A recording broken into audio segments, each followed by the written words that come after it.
famous person mass because everyone wants to be around her. And so she moves slowly through the room. And if you move fast, you have low party inertia. She moves slow. She has high party inertia, a resistance to going fast. Okay? So you have low resistance to going fast. You just walk right across the thing. So, Or no resistance. or no resistance. Exactly. Yeah, people like that. You can funky smell and then block the way. You get that fast. If it's me, I go straight past the bar, out the back door. Because that's how much they actually want to be at the bar. Okay, now go ahead. So this is making sense so far. So there's, think of it as the party field. Okay? The party field is giving mass to the particles moving through it. Gotcha. Okay? That party field is like, Right, because those it's like a party- Higgs field. They're particle goers. The, Right. the Higgs field is like, they're like the party goers in Los In Angeles. Los Angeles. Okay? So you got that? So if you, the more famous you are, the slower you can move through a crowd because everybody wants a piece of you. All right. So in that way, the ONC has a very high party mass. You have a very low party mass. And then you get everybody else in between. So that's kind of what the Higgs field is doing. It is the resistance to movement of the particles that pass through it. There's lots of Because we can all imagine that, yeah, right? that's a great depiction. Yeah. And that's fascinating. Like, who thought of that? I don't know. I might have heard it somewhere. I don't remember. That's awesome. Yeah. I mean, that's probably the best way you're ever going to understand. I think so. Really? Yeah. Yeah, that's great. Mm-hmm. That is really, really Oh, good. and one other little thing that we learned from Jana. Uh-huh. Okay. Yes. Friend of Star Talk. Jan 11. Jan 11. That grants particles its mass, but it's not most of the mass of the universe. Most of the mass in atoms comes from the force fields inside the atom, not from the particles themselves. Wow. Binding energy of the atoms. So yes, it gives mass to quarks and electrons and this sort of thing. And yes, the total mass of everything in the universe is not represented by the Higgs field. It's just the particles within that are out there. Okay, so just a little detail. I got straightened out on that by Jana. That's a good one. Well, that's all really good. Man, Eduardo, I hope that it's You want to take a quick break? We'll come back. More. You got to take us out of that voice. Go. What?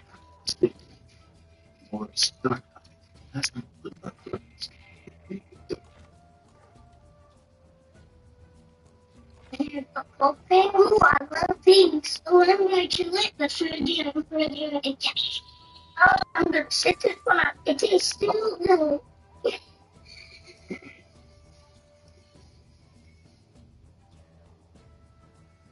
For so long, I felt stuck.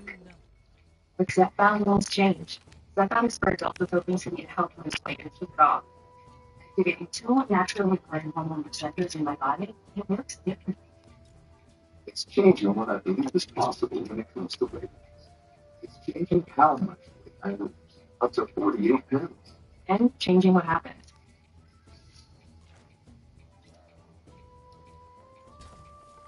Don't take is allergic to it, or if you or someone in your family has medullary thyroid cancer or multiple endocrine neoplasia type 2, tell your doctor if you get a lump or swelling in your neck. Stop Zepbound and call your doctor if you have severe stomach or a serious allergic reaction. Severe side effects may include inflamed pain or gallbladder problems. Tell your doctor if you are experiencing visual changes, taking sulfonylurea or insulin, having suicidal thoughts, if you're nursing, pregnant, plan to be, or taking birth control pills. Side effects include nausea, diarrhea, and vomiting, which can cause dehydration and worsen kidney problems. Zepbound needs to change. And when it comes to weight loss, Change is good. Discover the weight loss you could be bound for. Talk to your doctor about Zepbound.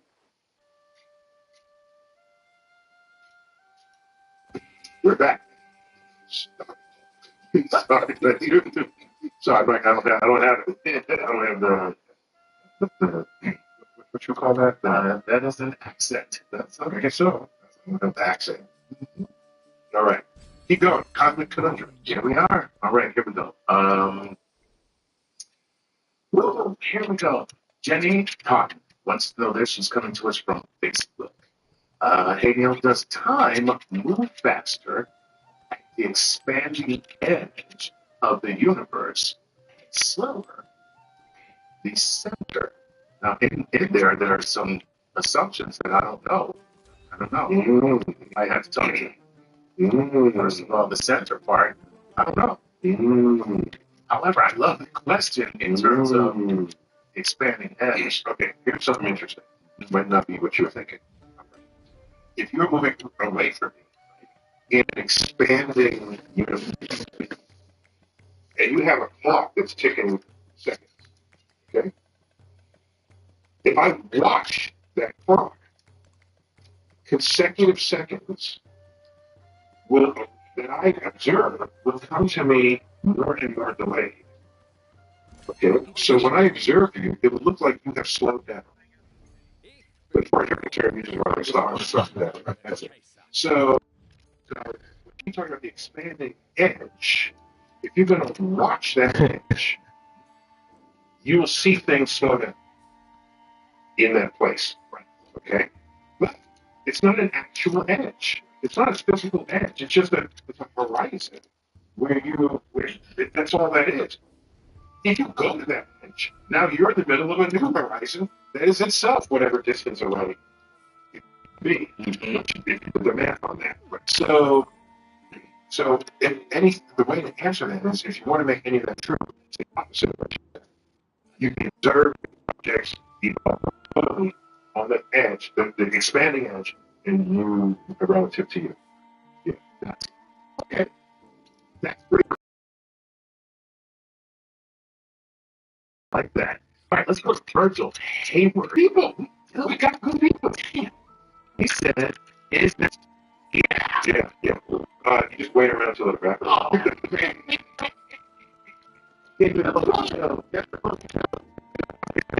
My answer. Just wait around. Small ones evaporate faster. Big ones, like the ones in the centers of galaxies, they might take, I don't know, A trillion years. Wait, whoa, it's longer. What? Oh, yeah. Google years. Yeah, Google years. I'll give it a Google. But a Google people is an actual number. Yeah. And it was a number before it was the name of a corporation. Okay. Yeah. It's spelled differently. GOOGL. They actually misspelled it. Yeah, they spelled it before the company.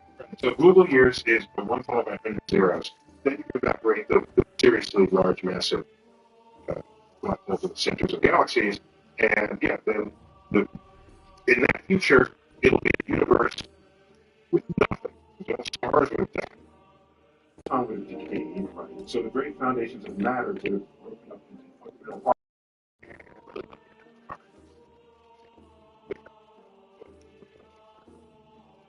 The universe will end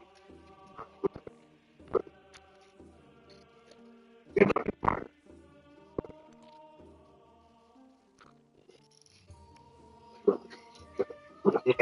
Like that. Good. And Back to the Future. The second, where what it is.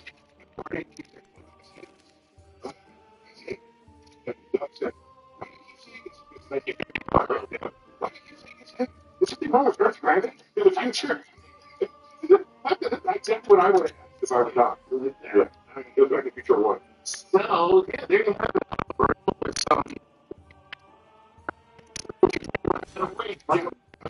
We don't know any way to do the Bible, Right. The theoretical way to destroy this time. Yeah, it's not. All right, here we go. I'm going to do it. I'm going to go with Lee. Lee C. 99. Okay. From Facebook says, which is more likely, extraterrestrial contact celestially or interdimensionally? Definitely. Dimension. No, I want it to be true. You do. Oh, yes. It's just a higher dimension. More than right. We never even did a thing on this. Going to fourth dimension, or 3 dimension, 2 dimensions. It's a sphere that drops to a piece of paper. Exactly. It's just literally beautiful. Look at it now. I do because it makes things So there's no private. So if you have an intersection of dimensions, the consequences can be extraordinary. Yeah. So if we live inside a sheet of paper, three-dimensional beings, and I've got this sphere, and they don't even know what a sphere is. Well, they have circles. Right? So a circle is a sphere in two dimensions. Or This happens every year. we can say it either way. Right. So if I'm a mighty three-dimensional creature and I take a sphere, a hollow sphere, and I pass it through your universe, how would you describe this? You say, oh, there's a dot. Where did that dot come from? It's mysterious. Then the dot becomes a circle. Right. Now you only know it's hollow on the inside. I have to open up a portal so you can look in. Otherwise, it's just you wouldn't know it's hollow. But anyhow, so it's a circle. And what happens to the circle? It grows until what size? Hello? Until it's the diameter of the full diameter of the sphere. Right? Yeah. And it shrinks out and then becomes a point and then disappears. Yeah. Explain that to your friends. So imagine a four-dimensional thing. What do you mean? Not yet. You see a cube show up in the middle of nowhere and then disappear. Right? That would be the three-dimensional slice of the four-dimensional hypersphere. Yeah. What is it gonna be? What are you doing? So in other words, the three-dimensional slice of the sphere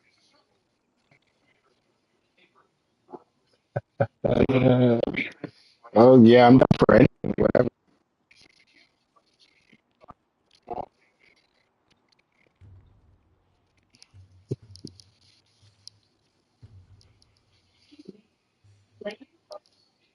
Well, we're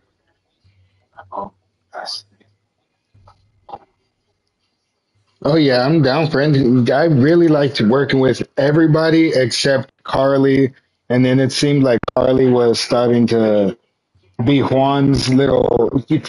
Juan was gonna end up making Carly push Carly up, and I was like, I can't do that if that happens here.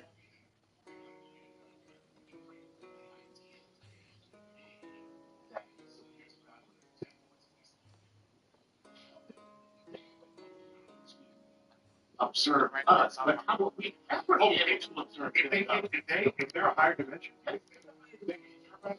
Oh yeah, oh yeah, I'm down as hell.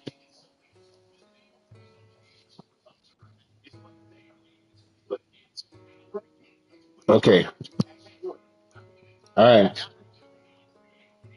all right, man. Thank you a lot. Their reality is so much richer. They'd want to just pass it through. It's like, well, let me give the All right, no problem. You have a good day. Yeah, dude, damn, I'm fucking hooked unless we up. have access to You with them? you have skin, skin. We have an inside. Okay, we three-dimensional beings would be able to see inside their bodies, the heart, the lungs, the mouth, the eyes, everything. Right. But they would not be able to because they can only see in the paper. They just see the outer skin, which is just a whole lot. What that means is a four-dimensional.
Wow, I was talking to my motherfucking self.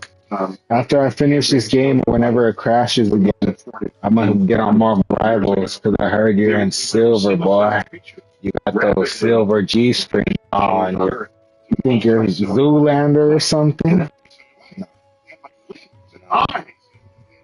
It had features that you could talk about.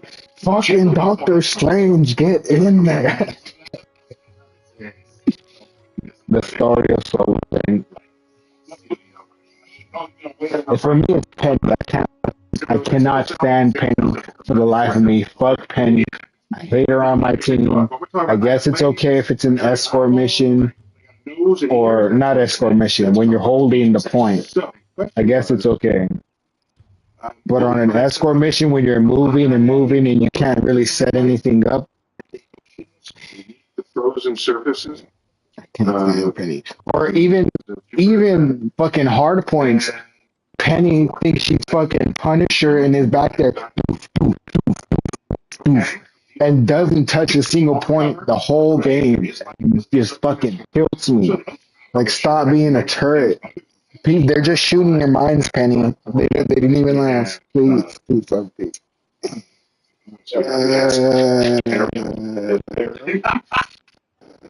Sebastian. The hermit crab, right? The hermit crab. He's in Jamaica.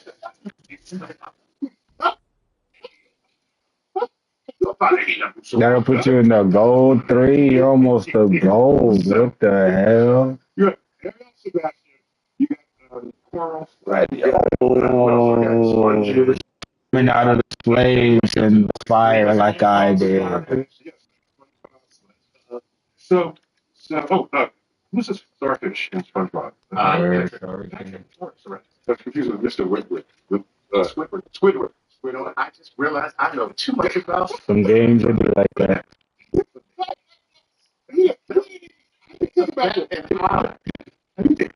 Mom, don't get up. Don't get up. Should not have.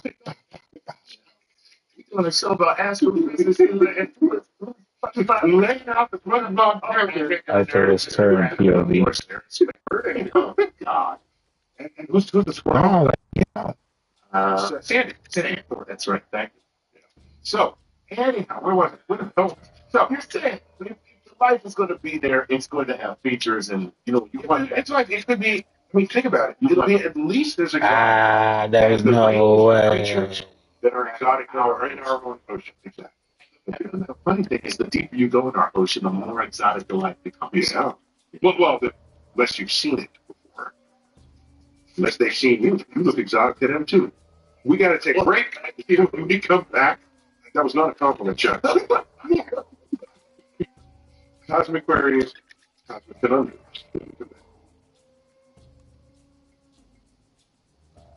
We're back to Cosmic Queries, Cosmic Conundrums. Very nice. Chuck. Yes, sir. Bring them on. All right, let's just jump right back into this. This is Ross. Good questions so far. These are very good questions so far. Ross Nippled says, just one thing about the previous segment's question. Yeah. Asking about what kind of life we might find, if we find life in the oceans and things. It's not only if there's water there. I want to get thermodynamic up here. Yeah, okay, go for it. All right. As far as we know, whatever life is, it will require metabolism. Okay, right? It will have to process energy in some way. For it to process energy in its environment, there has to be a place that has more energy than in another place. Mm-hmm. So that there's energy flow. Okay, yes, exactly. Like our sun. If the entire ocean were exactly the same temperature, and there were no water currents, and there was no source of energy, we don't know how life could come to be or exist or even thrive. So life does not happen without a transference of energy. Correct. And technically you call that an energy gradient. Okay? So that's what you need. All right. And so under there's sources of energy from like the gravitational stress from Jupiter and from Saturn and other moons on those moons. And that pumps energy like deep in the center. And so what? No. If it's hotter in the center than in the edge, then we're good. So you mean the gravitational forces of the planet that this moon is orbiting. Yes. The tidal forces causes an undulation. Yes. That creates energy heat. Yes. Like when you bend a paperclip back and forth, back and A forth. better example would be when they say, if you're going to play racquetball, let's warm up the ball. What do you do? You hit the ball. You squeeze it and it pops back out. Every time you deformation and restoration. Every time you do that, you're pumping energy into the ball from your racket. That's what's going on to those moons right now. That's and the hottest moon in the solar system is called Io, and it's closest moon to Jupiter, and it's feeling this ferociously, and it's got the most ferocious volcanoes that ever. Because hot in the middle, the stuff has got to get out, and it's hurling. And that is basically for gravity. That's Gravity stress. Yeah, stress the planet, pumping it. And it's, by the way, it's outside of the Goldilocks zone, right? So we used to think, oh, you need the sun and it's got to be just right. You know, you just need energy, right? All right, there you go. Okay. Okay, all right. I just love.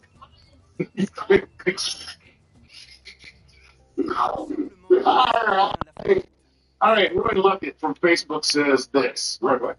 Luckett. Luckett? That's the word? That's the name? That's the name, man. Hi, Roy. Roy says, hey, Roy Luckett, that's a cowboy name. What? Hey, I'm Roy Luckett. I'm Roy Luckett. Hey, no motherfucking way. I'm going to read this just because, here we go. This is what he says. Hey, let's talk about low orbit. Right? And that's all he said. Okay. So, he said, oh, that's it. Oh, that's why I like to read it, because you write that. That's cool. And Roy Luckett said it. And you know what that does? He's kicking back with a beer. I do. Talk to me. Bring it on. That's right. All right. So, how deep into this rabbit hole do you want to go? I don't know, man. All right, ready? Low orbit. You ready? Let's go. I don't think you're ready. Are you ready? I'm about as ready as I'm ever going to be. As ready as you think you can be for what I'm about to tell you. That's right. All right.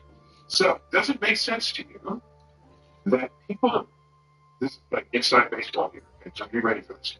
Does it make sense to you that on Earth's equator, people weigh a little less than people anywhere else on Earth because of the centrifugal force of Earth's rotation? Okay, the equator is moving the fastest, basically 1,000 miles an hour. Because we're 25,000 miles in the circumference. And how long does it take Earth to rotate once? 24 hours. About 24 hours. So you divide those, it's about 1,000 miles an hour. About. Okay? All right.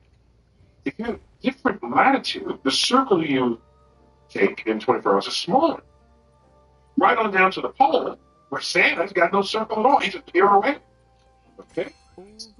So, yes, we're rotating as a solid object, but the folks moving as fastest are right on the equator. And I forgot I did the calculation once. They weigh about, 4 ounces, about a quarter of a pound less. That's a lot. Yeah, no, it's a lot. No, it's measurable with a household scale. Yeah, I was going to say, okay. Some like micro. Yeah, No, that's real. That's real. Oh, Okay. Okay, that's cool. Yeah. That's cool. So far, so good. So let's spin Earth faster. They'll weigh even less. For Santa, his weight doesn't change at all. First of all, it's fat. No, he's just pure weight. So there's no centrifugal force on the ball.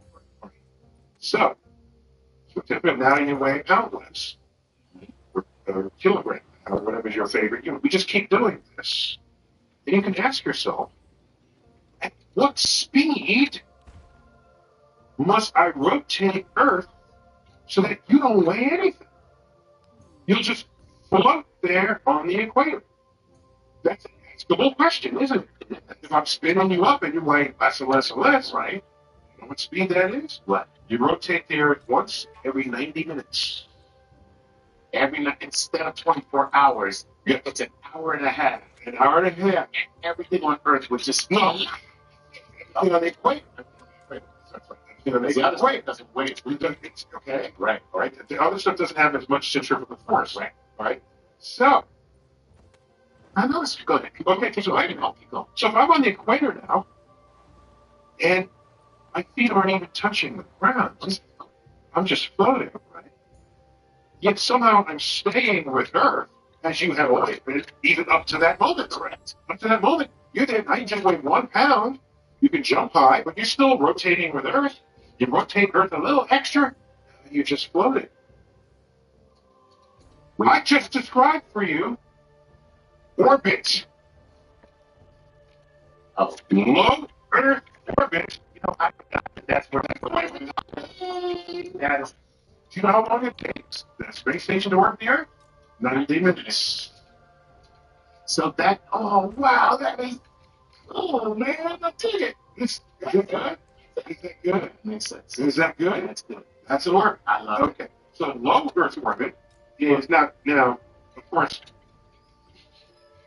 low Earth orbit in practice, you want to be in enough of the atmosphere so you're not, burning up through the atmosphere. Right. Right behind. So that you go 100 kilometers, about 60 miles. You're high enough above most of the atmosphere so that you can now orbit the Earth faster than the Earth would take you, and you complete one orbit in 90 minutes. If you're right exactly above Earth's surface, it's actually 1 minute.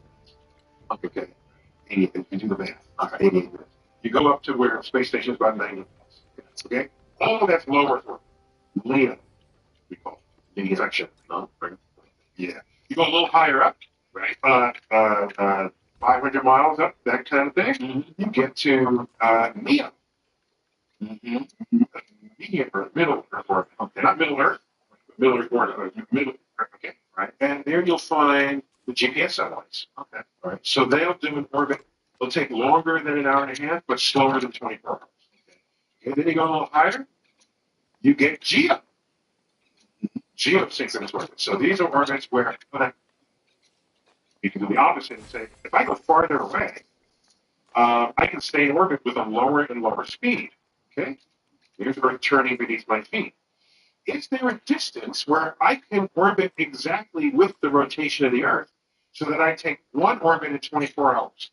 Yes, there is. It's 23,000 miles an hour. And it's called geosynchronous orbit. There's the synchronicity. There's the synchronicity.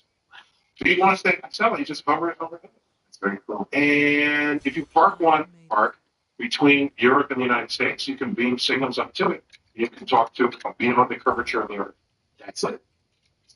Elon Musk wants to launch constellations of satellites so that you don't have to beam up to 23,000 miles. You know why? Because if you beam a light signal 23,000 miles, that's far enough away that the round trip, you notice that in communication. It's a lag. It's a lag. It's a lag. You'll notice it. And sometimes you'll see it in a broadcast or even sometimes you've been on a phone and there's a lag.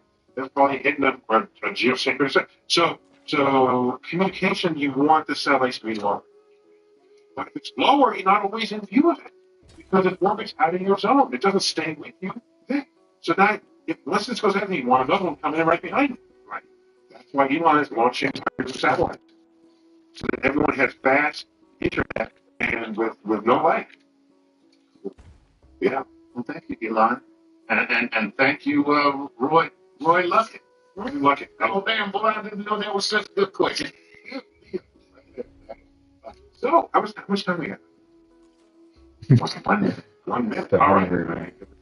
So, if we got time for one more question, make it a good one. All right. Turn it into a good one. Hey, Sean Farouk says this. If a faraway planet emits a light of low frequency and light of high frequency, which one of them will win the race and reach us first? Ooh. The speed of light in a vacuum does not discriminate by frequency. There you go. However, if it goes through a medium, it does. And it is because different frequencies move through media at different speeds that the colors manifest after it comes through. So if you put light through a prism and you put it at the right angle, at the correct angle, the white light comes in and the prism says, you're coming out red, you're coming out fast, I'm spread. And since it's spread, since they go through different speeds, none of the colors reveal themselves as they come out of the prism. There you go. Separating. Separate. Yeah. So the prism is glass. Right. That will air will separate the colors. Right. Diamond does it the best. It's the most transparent. It's the densest transparent thing we know. Yeah. So that'll do it the most. Slows down the light. And it slows down light by to 40% of its vacuum speed. Of course, that makes sense. Which is when you look at a diamond and it refracts all the light. Yeah, the light reflects. Oh, pretty good. Right. That's what's going on. And this is better than glass does. Right. That's why diamonds are diamonds and glass are glass. Right. I'll come my way.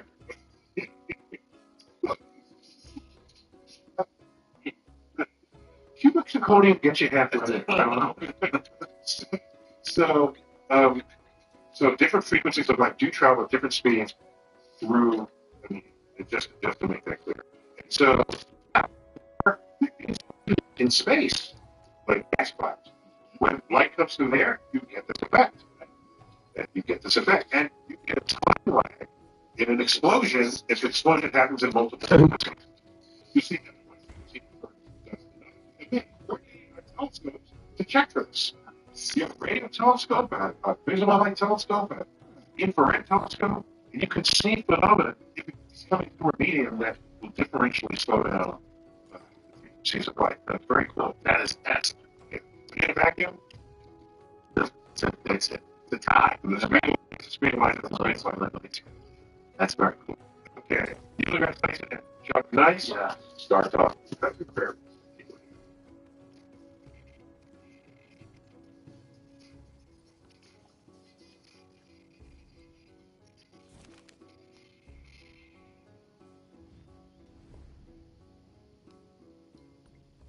Hey, to reverse another episode of Star Talk.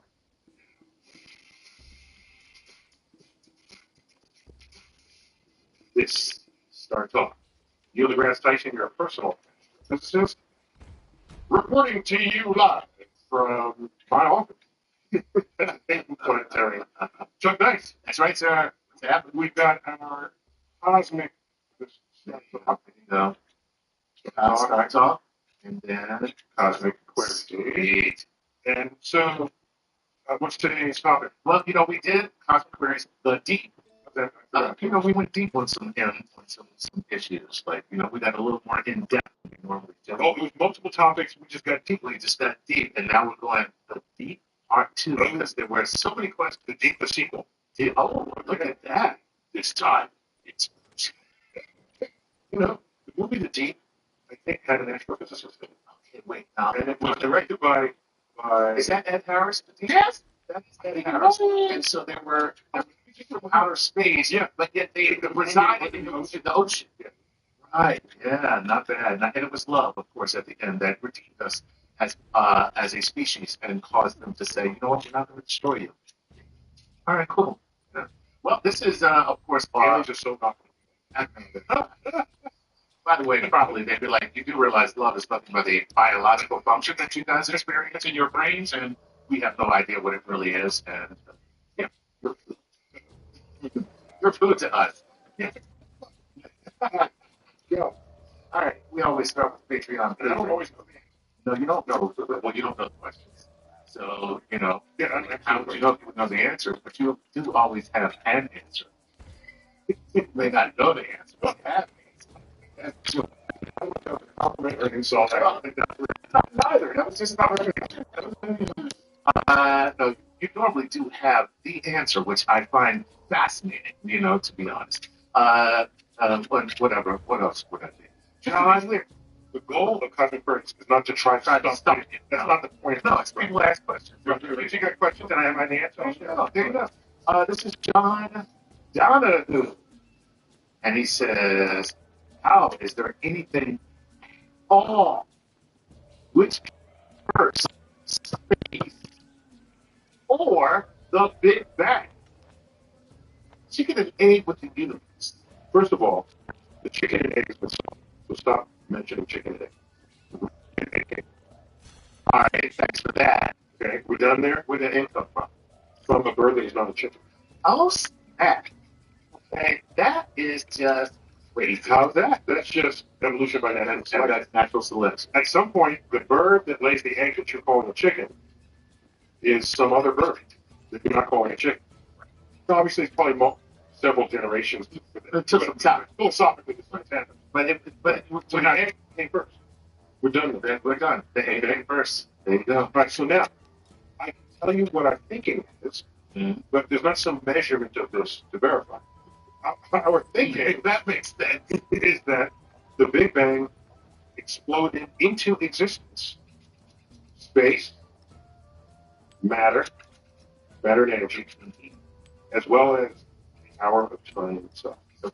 Time, space, and matter. So to even ask what was around before the Big Bang would be like asking what is north of the North Pole. And the gold bear. Ooh, I love these. The one that you lit the fruity and fruity and yes. Oh, I'm gonna sit this one out. It tastes too good.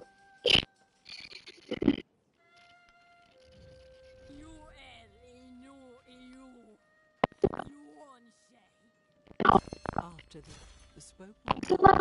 It's gonna wait.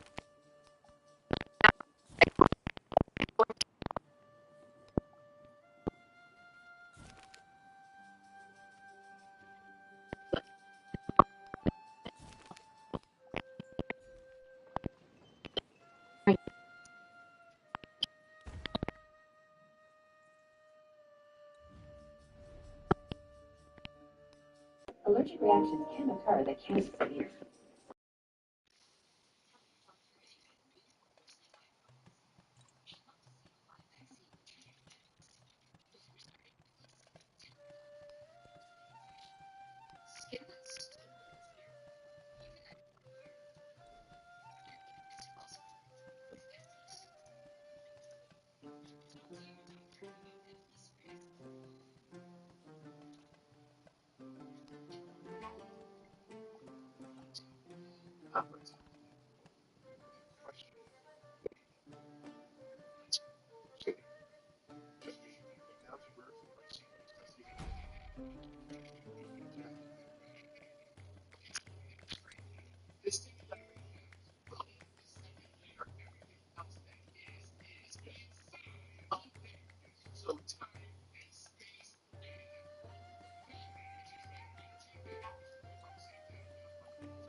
codicio vuestras tierras se corona para mí. He was the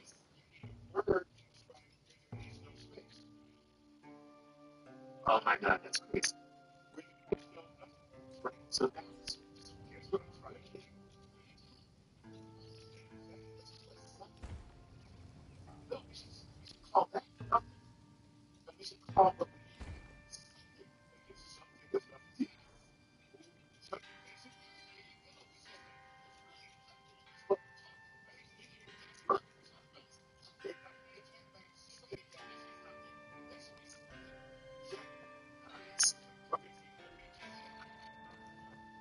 I already got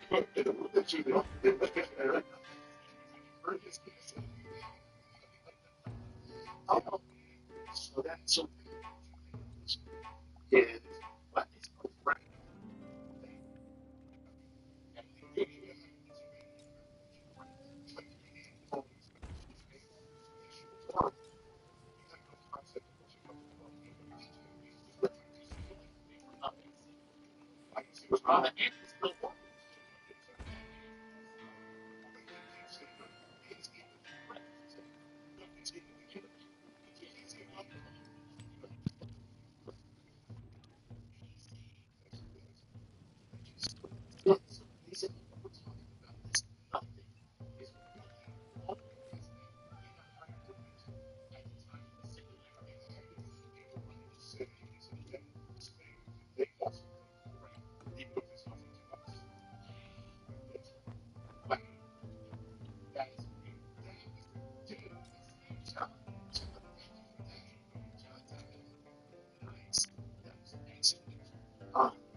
If you're listening, so the people I really have a problem with are the people who don't listen to the kids. Especially the little ones.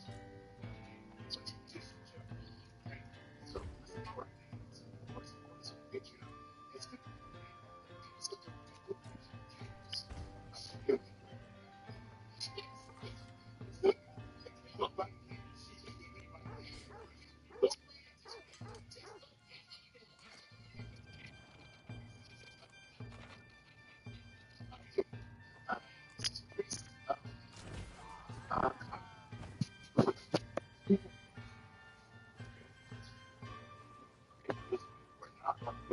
Okay, so this so it's like a little wall.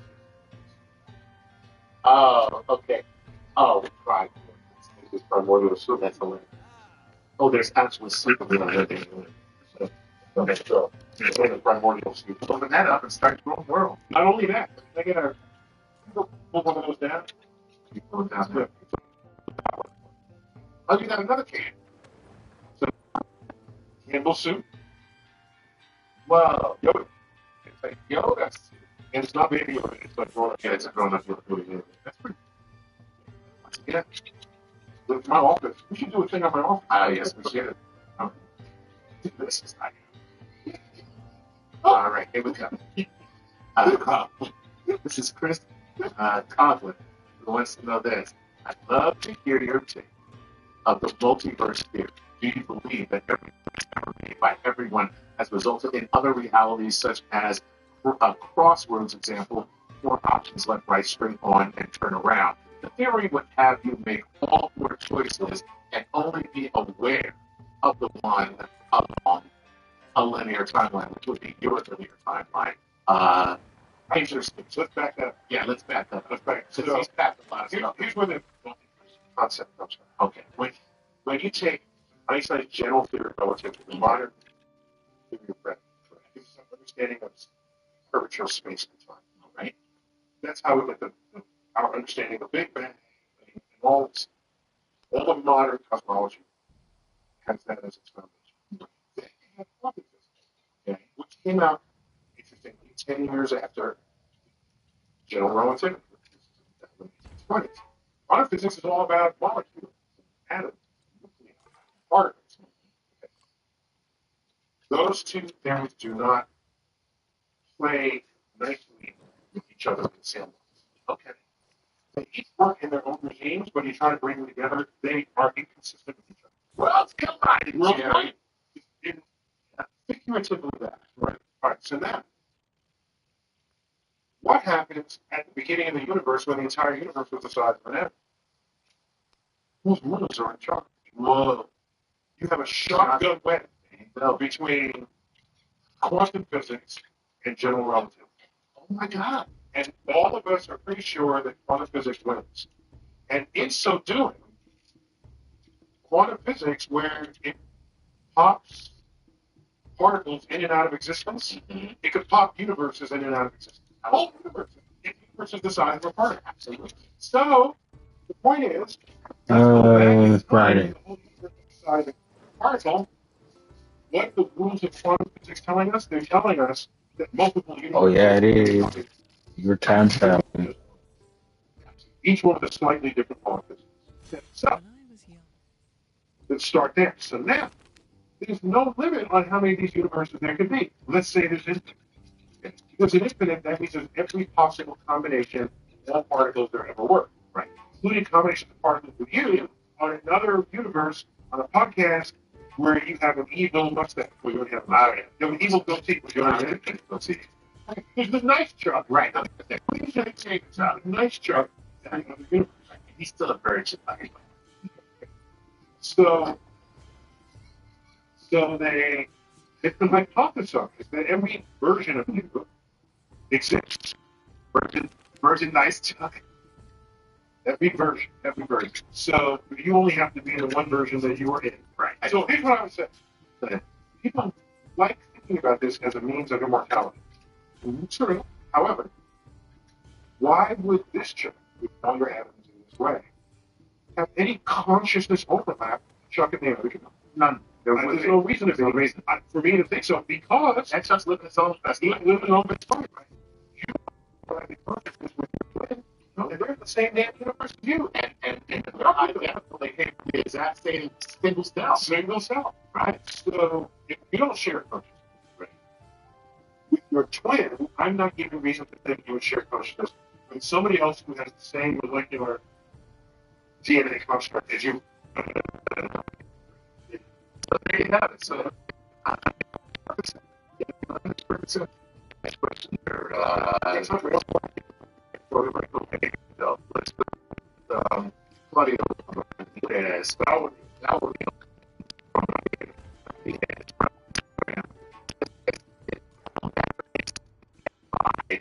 at the event horizon of a black hole into what is light spaghettified. Whoa, smaller pieces, photons, or is it that since the photon is actually energy, it's the mass of the black hole? So the light that goes into a black hole, how is that the wave and a oh yeah. But you can't handle the truth.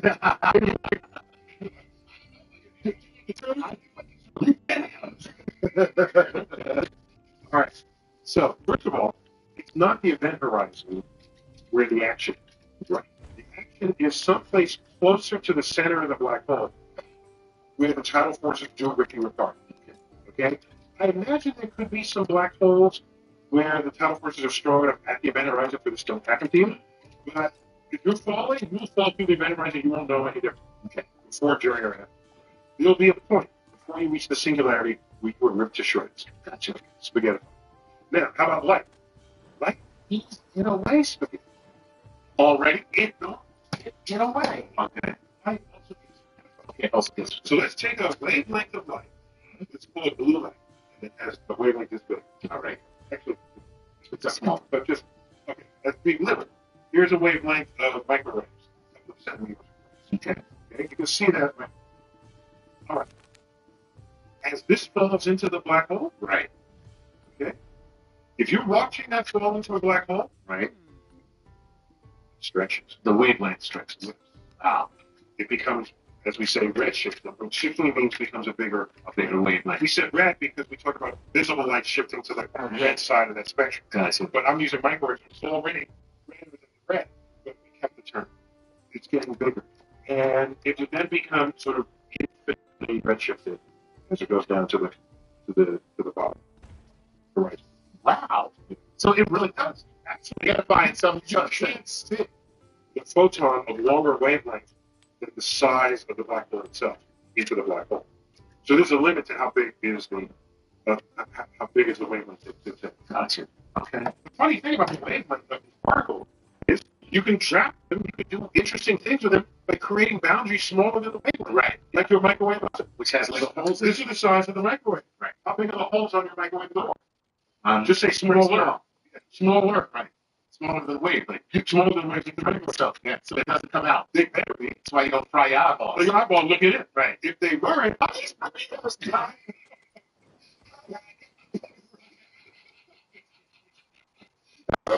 Okay. yeah, That's funny. yeah, that would be a badly designed microwave oven.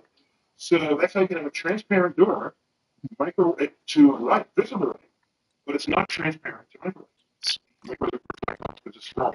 So that's what happens in the black hole, too light. Now, Nice. take a break. Okay. When we come back, more cosmic queries, 13 or 2. Return.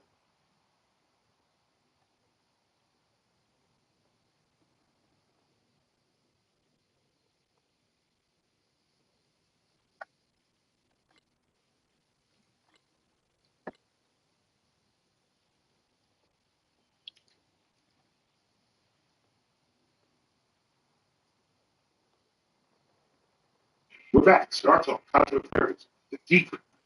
Oh, sure. Have you much gone deeper than mine yet? No. You still go through puberty? I was about to say, I am going through adult puberty, so I'm looking forward to it. The deep. So you got that vibrato, that Scotch vibrato. That's what it is. Scotch. I don't drink Scotch. I love Scotch. Yeah, Scotch. I drink wine, and wine doesn't do that. Wine doesn't do that. Matter of fact, you drink enough wine, and then all of a sudden, Wine was not what it is. Become fixed in alcohol. Is that a Scotch? Why did it become fixed in alcohol? it works. It just works. All right, back to our questions. We have the real JP from YouTube says this. He's famous. He's somebody the real. That's right. How would you explain what weather was if we were, in fact, in a simulation? No, they'd just be simulating the weather. Yeah. It's the same. It's just a simulation of weather, right? Correct. And if they want to be convincing as simulators, they would simulate everything that you would otherwise experience that they experience in their world.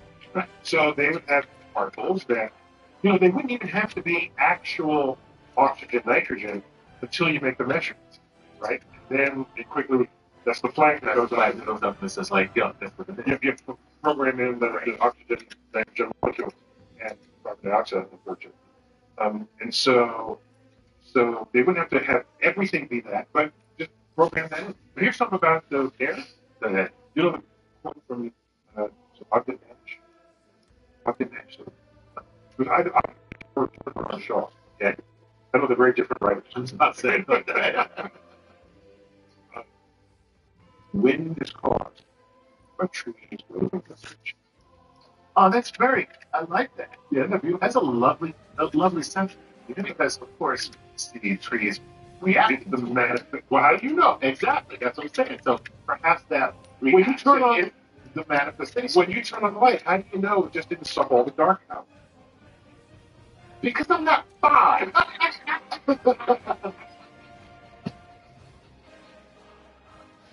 So even before I had to convert my bathroom to darker, perfect way. Let's go. Jesus. And so this we had interior bathroom that didn't have a window. So that way I had a little sign I put on. I bet he could say the same. I might still have that sign. I had a sign that said, "Don't open the door unless you want to be horrified." And I'm a teenage boy, damn it. Something's going on in here. Okay. By the way, what I find what you just said is that is what we're doing. We create simulations right now to tell us about the weather and what it's going to do. Oh, interesting. That's exactly what we do. Yeah, and we do that based on I think we think I'm a guy.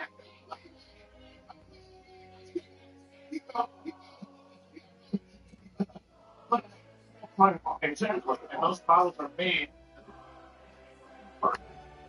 and tested on data that already happened. That's correct. So it's still cool. Like yeah.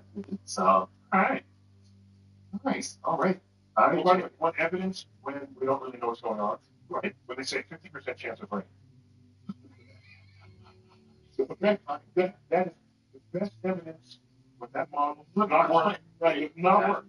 Okay. We got nothing. It's really what this thing is. So in the future, you want weather forecast to be 100% of this or 0% of that. Right? Then you know you've got the right model. That's true, because you're really just covering your ass. You are seeing all you are freaking A. Oh my God. Yes.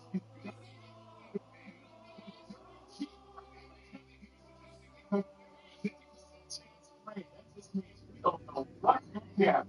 Oh my gosh. Yep. All right. All right. Okay. All right. Here we go. This is Warian Steven from YouTube says, "Why is everything spherical and curvy in the universe?"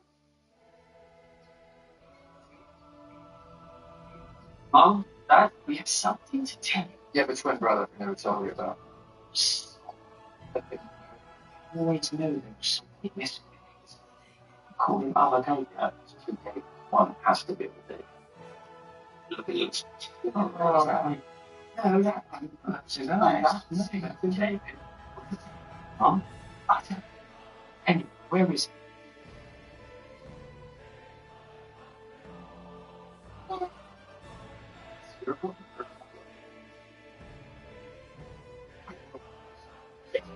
Oh, on being around. He's one of my best. Top 10. That's it. On being around. On being around. And so I'm almost not even trying to. Actually, it appears in my Death by Black Hole. Oh, really? Produced. I don't think I put it in my. So it's out there. So should I spend time on that, or should you just go buy the book? No. Buy Black Hole. Borrow. See do. Death by Black Hole. It's a whole chapter on being around. I'll say simple terms. Multiple laws of physics conspire to make things round when you might want to do some other shit. It goes for soap bubbles. There's no cubic soap bubbles. It goes for forming planets. It goes for forming stars. It goes for what else? It goes for beads of water that ball up on your freshly waxed car after it rains. That's it's spherical we're like anything that hangs, like behind the big will be around. Anything that hangs behind is generally around. So the law of physics inspires. Inspires. You just Google to you're such a tease. I did not tell you that. I think it's just Google on the other side, the graphs.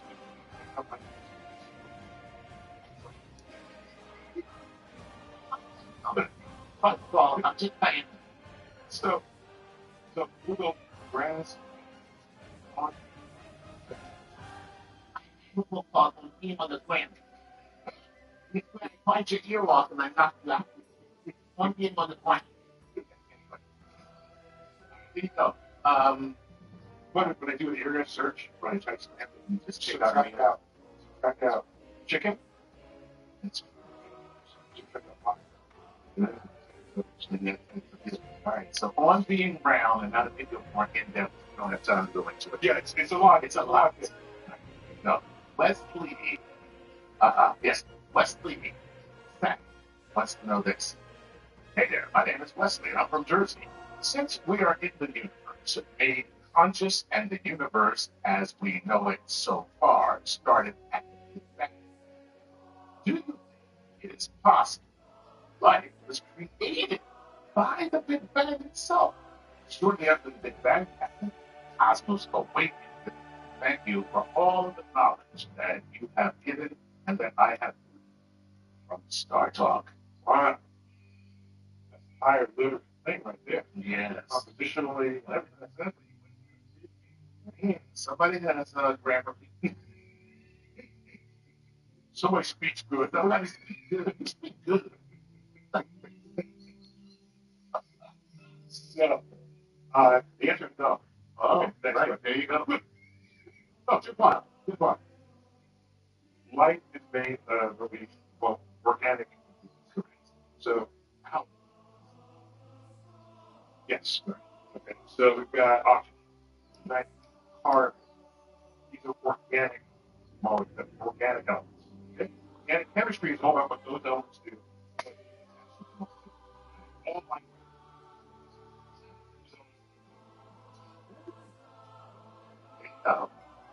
they manufacture stars of a kind of star that happens.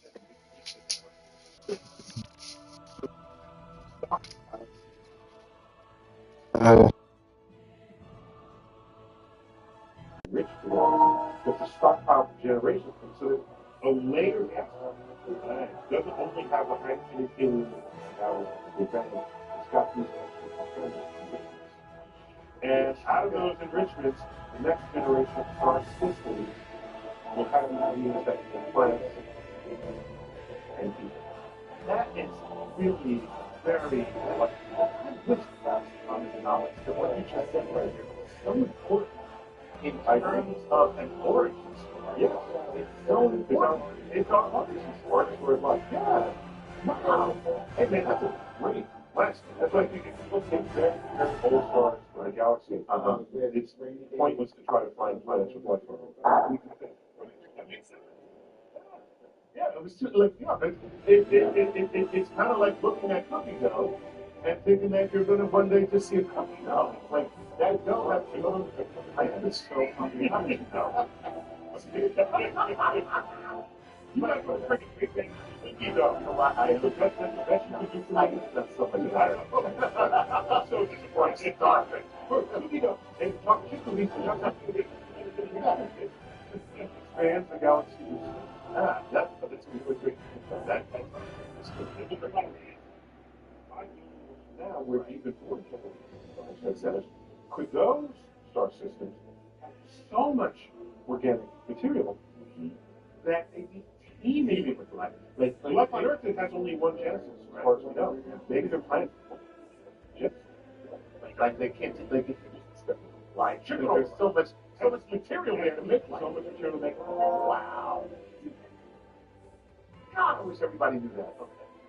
I have time for one more question. There's time for one more. Before the segment. Okay. All right. Here we go. Here we go. This is from Keep Looking Up on Instagram. Oh, the guy keep looking up. Yeah, that's their title. Right? Really? Keep Looking Up on Instagram.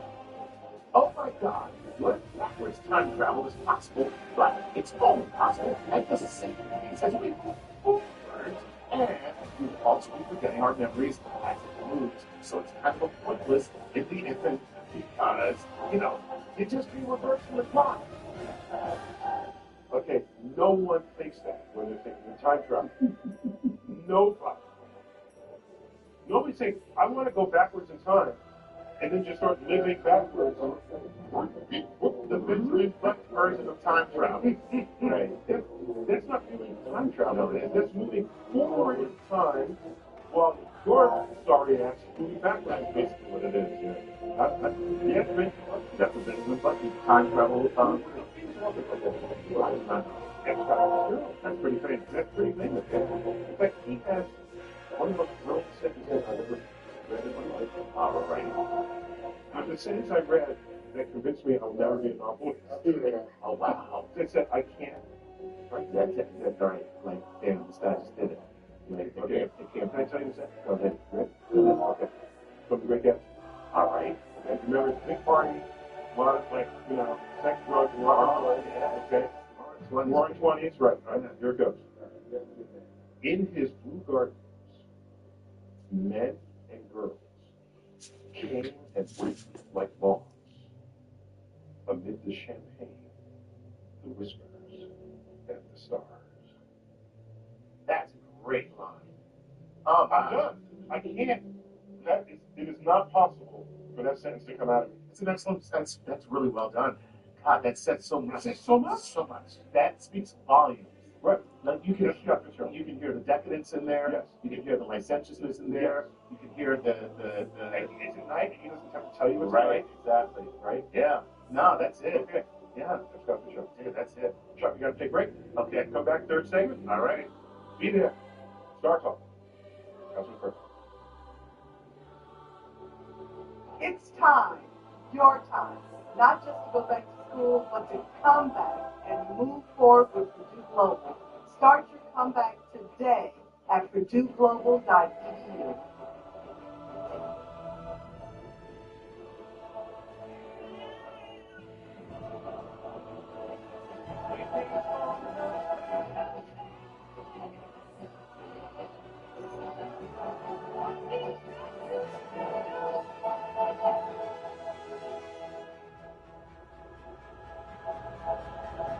With that, our Dr. Prayer.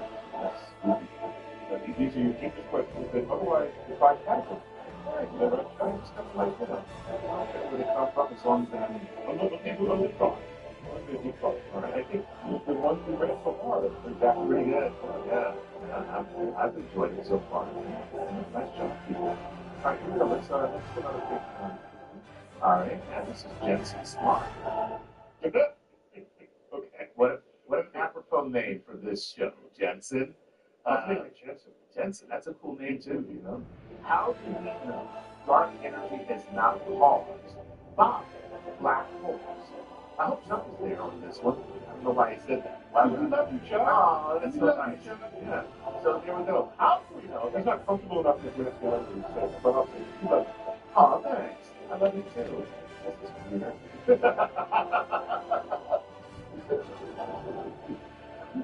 Go ahead. So here's what. All right. Black holes are made of ordinary matter, and dark energy. I think he's being a little swayed by the word dark. Mm-hmm. It is some pressure in the vacuum of space forcing the universe to accelerate In its expansion. And a black hole don't play that. Right. Black hole's the opposite of it. He wants to pull things in. Now, let's ask, maybe that same question be put forth in reference to dark matter. Okay. There's dark matter. Like, Right. not likely. In fact, almost certainly not. Because we can account for the matter that's occupied by black holes. Okay. As well as stars and planets and all the normal matter we're accustomed to. That's made of the elements you find on the periodic table. Dark energy is made of nothing. It behaves completely different. It's not gravitational, but it does not interact with light. It does not. The thing that everything else does to light, that dark energy does. So we don't understand it. Interesting. So dark energy is truly a mystery. Yes. Sorry. Yes. Sorry. It's the longest unsolved problem in modern naturalism. It's been with us since 1956. Right. Yeah. So Right. It was really called missing matter. Missing matter. interesting. You have this gravity. Where's the matter? What would be this gravitational effect? What's the cause? Yeah, so it's called gravity. That's the matter. Yeah, so where's the matter? Yeah. So dark really is just unknown. Unknown, and I've made a case, a strong case, that dark matter should be renamed dark gravity. Yes. That's what it actually is. We don't know what it may matter or anything. Scott, if you call it dark gravity, now we've actually given it a thing, and we'll just call it black. Okay. They will find out what it is. Cops will be all They over have to that. say, No, stop. They will find out. We can't have this black gravity. Listen, Tugging on the we universe. don't know what this black gravity is doing to the universe. Tugging every which way Yeah. in the universe. We gotta find out what is happening. Share. Right. Look around at some men. There you go. We're gonna get to the bottom of this black gravity. I'm telling you that right now. Gonna find out. Okay. Okay. All right, here we go. This is Jonas. You got more questions? Jonas Livingston wants to know this. How can sunlight, which transfers heat molecularly, spend 8 full seconds in frozen space and still be warm? Why is moonlight not the same? See, now, it isn't reflected sunlight. It's an interesting question. You don't feel warmth of the moon, but you then absorb the warmth of the sun 92 million miles away. Interesting. Well, the moon is not really weather That is so true. So we can look directly at the moon for as long as we want to about America. Okay. Okay. I mean, no one says shield your eyes from the full moon. That is not happening. That has never happened. It's there. You understand how dim the full moon is? Okay. Can you see the eclipse back in 2017? It's a word. If you didn't see the total eclipse, don't tell me so. Then I can see it plus. Okay. I'm not like you. It's invited. Historically, in Tennessee. I was in a secret place. It was in Idaho. Oh, But fine. So here's the thing. Words. Here's why a partial eclipse is nothing like a total eclipse. Okay? It's not just a slightly lesser version of a full moon, all right? When the sun is 99% covered by the moon, with just a thin little smidge, the amount of light that reaches Earth from that smidge equals the light of 10,000 full moons. Holy crap. So that little sliver of light that is around the circumference of the moon blocking out the sun, that tiny little bit, is brighter than 10,000 full moons. Correct. Wow. All right. So, just put that in context. Damn. That's right. So don't cry about feeling a Snapple cat. Okay, so don't cry about that one. Right. Do you understand? Yeah, we're good. We're good. The moon, plus the moon, you know, reflective the moon? No. So the moon, okay, is only reflecting not much more than 10% of the sunlight that hits it. Right. The rest is getting absorbed. Right. So the moon, don't turn to the moon like moon things. They have right. Okay. So it's A. B. The photon is a packet of energy, and it doesn't make sense to think of it as having time. It's just energy moving through space. Okay? Instead of waiting to orbit, it vibrates the molecules in that orbit, and that is what it is. So the disruption of your molecular makeup is really what is that you're experiencing. When the energy you absorb increases the vibration rate of your molecules, you experience that as heat. That's it. That's correct. So it's not like a bunch of photons are laying on your body and making you warm. No, that's not it. You're absorbing them entirely. The disruption of your molecular makeup. Well, it's not. By the way, there are photons that you don't absorb. Really? Yeah. Okay, now what is that? Like ultraviolet photon. Oh my God, it's ultraviolet photon. You don't feel the heat, right? What it does is that it breaks apart, rather than making you vibrate more, it breaks apart molecules in your body, which then leads to skin cancer. So now you made me not use the word disruption, because that disrupts that. Gotcha. See, I was using disruption as just a disturbance. Right. It's not. No. The disruption is the ultraviolet.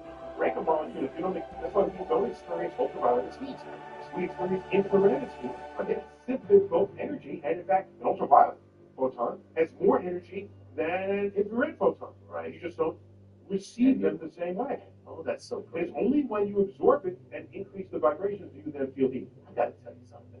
This show is good. It's a good show. I think we have to end on that question. But I have one more point. But go ahead. We have to end on that question. I have one more point. Okay. Okay. The photon has another view of the world. All right. Okay.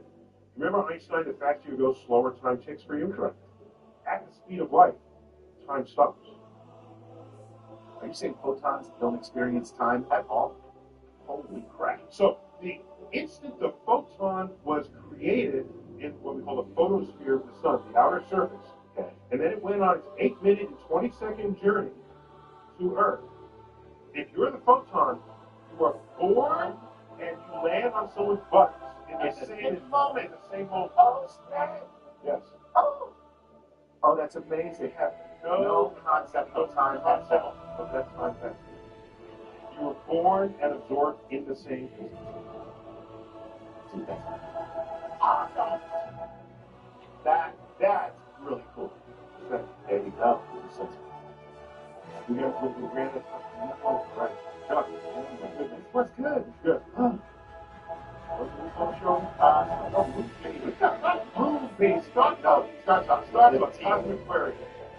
Deep question. I'm impressed we had a bit of it, man. So, thanks for joining us at Chuck Night. I'm in Chuck Night's Comics. I've been Neil deGrasse Tyson. Many of you are watching this, some are listening. And I want you to take us, we are talking. Thank you.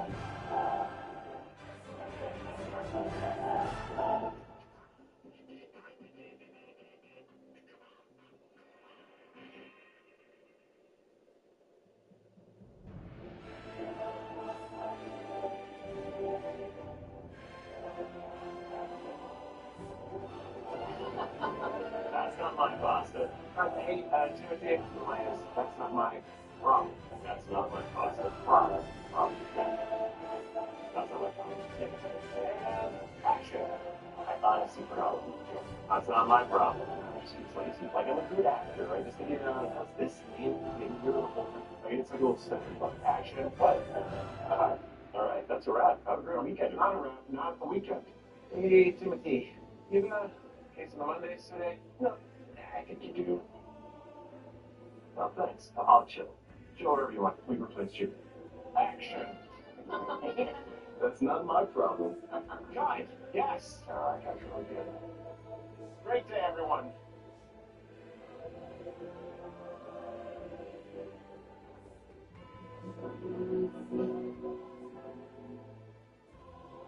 Hey, YouTubers. Coming up next, Start Club. Dr. Bird.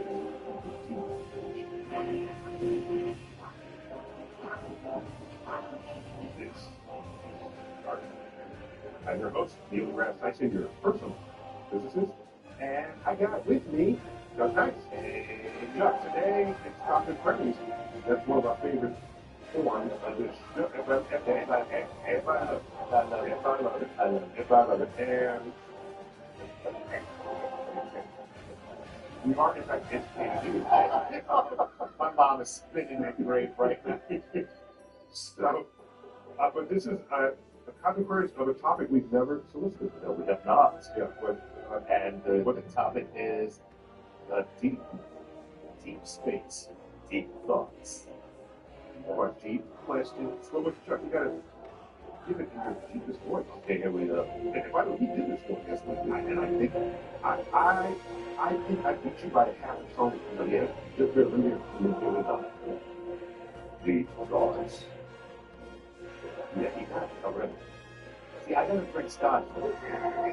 And smoke a cigar. I gotta smoke a cigar and smoke and that alcohol just fix that right up. But then it becomes like a deep voice and like somewhat Harvey Firestein.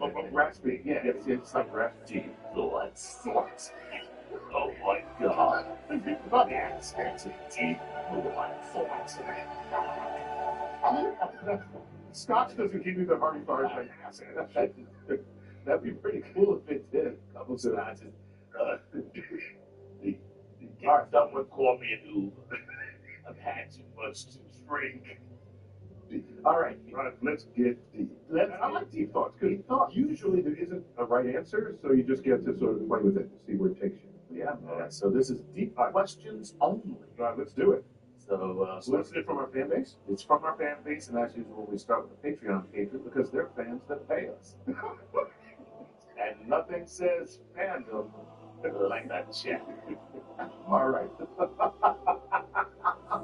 By the way, different levels you could be a fan. Yes, on the way Patreon. What's the lowest level? It's $5 a month. Actually, you can go down to $2 a month. But we really want you to come in at $5 so that you can get the perks of getting our videos and being able to get extra content. And we read your name. I don't remember which one. One of them, I think, you come on the show. Yes, that's we put you on Starcom. Yes, you come on the show and you are a guest on the show. Right, and you get to ask all the questions you want. That's cool. You know what? I would. We didn't say when we actually aired. That's so wrong. No. By the way, would that be the ultimate like rip off? It's like, what can I expect to see this? Oh, you can't. Yeah, unfortunately. All right, so let's go to our Patreon, and here's the question from Jonathan Wentz. And Jonathan says, or asks, what bothers you more than the thought of endless time or the thought of endless space? So it's impossible to contemplate endless time if you spend the rest of your existence doing so. Well, here's two things bother me. Okay. There's a beautiful frontier research going on in the field of neuroscience. Oh, interesting. So I have two questions related that boggle my mind. Okay. Right? Can the human brain figure out the human mind? If it is the human brain, that's what the answer that creates the human. That's it. That's what I'm saying. Well, do you need something outside of it that is greater, smarter, different, so that it can come in and understand that as its own test kitchen. Wow. Now, Carl Sagan has famously said, Go ahead. that humans are the universe's way to understand itself. The universe is understanding itself through humans. Through humans, correct. Without humans, there'd be no clocks, right, to do that. But however, that elevates us higher than I'm prepared to do. Yes. Yeah, because you said we are the measure of what it is to love in this. Well, we do. Exactly. Yeah. So that statement, that Carl Sagan statement, is kind of like a cosmological Descartes. That's like the universe. And Descartes used I think before I am. yes, Right. but it's like we think therefore we are. Oh, sound it. Every once in a while. We think, therefore you are. That is, I think, therefore I am. Yeah. Ooh, that was good. Oh, thanks. We should end the show like that. We surpassing that talk. Thank you for watching this podcast. It's downhill from here. But so I wonder whether there is a level of intelligence where we are today, what chimpanzees are today. That's interesting. So we're now, that's Wait. oh, I hope not. Well, you go to chimpanzee and say, tomorrow morning at 8:30, let's go to Starbucks and have a cup of coffee. Nothing in that sentence makes any sense to a chimpanzee, Right. or ever will. I'm pretty sure there's that Jim Starbucks. I'm pretty sure there is a Jim Starbucks somewhere. I'm just saying. You think Starbucks figured out? Yeah, Starbucks has got to be selling Jim's coffee somehow, some way. Is that why there's a hyper to soup? Exactly. You know what I mean? You go to get your coffee, it's just like, Curious George. He got lucky. Curious. Okay, sorry. All right, let's So, go. Wait. So wait. Here's why I say that. I've said this many times. I've written it. I'm going to tell you your face now. All right, good. So there's about 1% difference in DNA between humans and chimps. Yet we like to think of ourselves as highly superior intellectually to the chimp. Right. Maybe the difference in our brain power is as small so that pulling termites out of a mound with a stick that was carefully chosen from a branch, right, is not from a bush. Not very far from space travel. Right. No, I know this sounds crazy. No, maybe. Oh, look at those cute little humans you're telling. That's what I'm saying up there. Look, it's not a face out of the face. Okay, so now watch. Right. You bring them forward.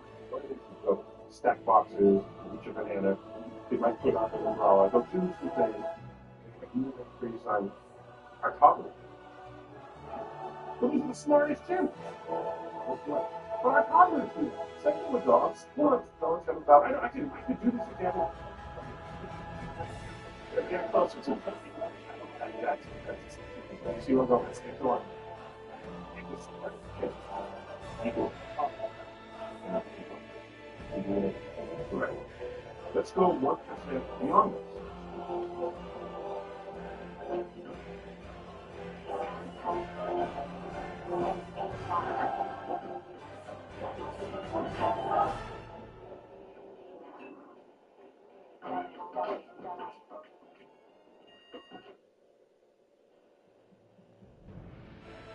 That's good. That's what I'm saying.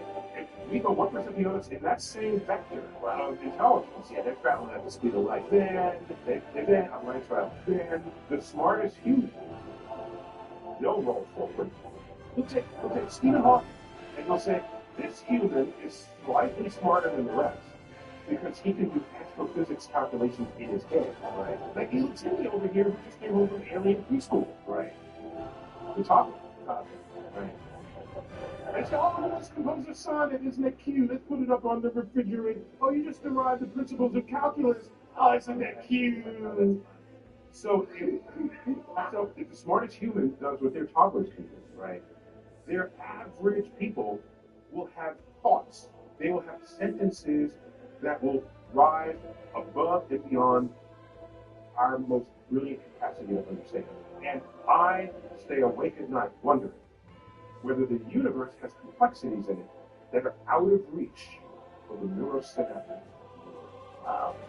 That's my answer. So there's information out there that we just cannot conceive or We don't even know how to access that to get an answer.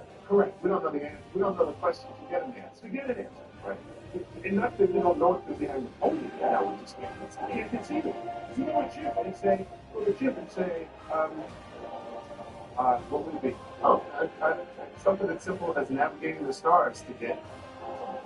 What? You can't do that. But stars, what? Spaceship? What? Rocket? Fuel? What? None of that. None of it. You can't even have that conversation, right? So that's my point. Now I'm thinking that whole thing might be some type of like science experiment by some alien kid now. Yes. Why not? Why not? Ugh. We are all a simulation of an alien I was saying that's so funny. We're the Minecraft of some other Yeah, Minecraft. Yes. Wow. Wow, that, yeah. And it would think you have to be peaceful and stable.